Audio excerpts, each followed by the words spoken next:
ازيكم عاملين ايه؟ يا رب دايما تكونوا بكل خير. النهاردة في قناتنا قناة موضوع مختلف، هنعمل مع بعضينا أكلة جديدة مختلفة بطريقتنا المختلفة. أتمنى كل وصفات تكون بتعجبكم وتكونوا بتجربوها. وصفتنا النهاردة هتكون فاهيتا الدجاج بطريقتنا المختلفة. المكونات سهلة وبسيطة. عندنا صدرين من الدجاج، عندنا فلفل، عندنا بصل باودر، توم باودر، عندنا بابريكا، ربع معلقة من الكركم وملح، وكمان مرقة خضروات، وأي توابل بتحبي تحطيها ممكن تضيفيها معاهم. بس كده. وكمان عندنا معلقتين من التوم المفروم. التوم بيديها ريحة حلوة قوي وطعم حلو جدا. دي طريقتي الخاصة بقناتي. يبقى دي كل مكوناتي، طريقتها سهلة وبسيطة جدا. ويلا نبدأ مع بعضينا نشوف هنعمل ايه. اول حاجة هنعملها هنمسك الفراخ بتاعتنا نقطعها قطع صغيرة زي ما هتشوفوا بالظبط. لو ما عندناش صدرين الدجاج دول متوفرين نقدر نعمل بالوراك بأي حاجة عندكم.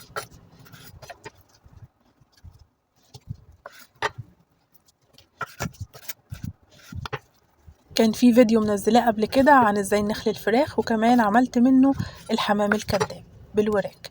دلوقتي بالصدور هنعمل بيها الفاهيتا. في فيديو كمان هنزله لكم ازاي تعملوا شاورما الفراخ بطريقة تحفة. كده تمام. انا كده قطعت كل الفراخ بتاعتي، يلا نكمل مع بعضينا ونشوف هنعمل ايه.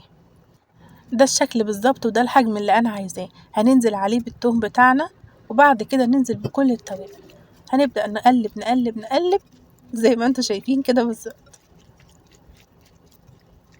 المهم ان احنا نقلبهم كويس علشان كل المكونات تختلط ببعضيها، وكمان لونه يبقى حلو زي ما انتوا شايفين. اللون ده جاي من البابريكا وجاي من الكركم. شايفين؟ تمام كده. نبدأ بقى نجيب لهم اي كيس او اي رول عندكم تقدروا تلفوا بيه وتحطوه في التلاجة مش اقل من ساعتين، علشان المكونات دي تديله طعم وريحة تحفة. كده تمام.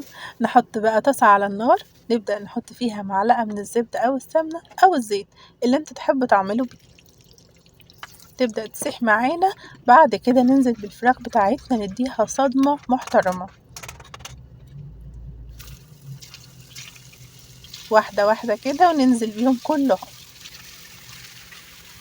لو عندك طاسة فيها غطا حلو قوي، ما عندكيش ممكن تعمليه في حلة علشان تغطيها. انا عندي الطاسة دي حجمها كويس وكمان بالغطا. عندي منها كذا واحدة، بصراحة بحبهم قوي، بحب اعمل فيهم الحاجات بتاعتي كلها. تمام كده. شايفين؟ هتبدأ بقى تنزل المية بتاعتها وتبدأ تتشوح كويس زي ما انتوا شايفين. تشويحتها حلوة وريحتها تحفة. هنفضل نقلب نقلب لحد ما خلاص تبدأ تتشوح معانا تماما. هننزل بقى ببصلاية مقطعينها شرايح زي ما انتوا شايفين كده بالظبط. البصلاية بتديها طعم حلو وكمان بتديها ريحة حلوة جدا. يبقى زي ما قلت لكم مكوناتنا سهلة كلها وبسيطة جدا. هنبدأ نغطي عليها ونشوف هيحصل ايه.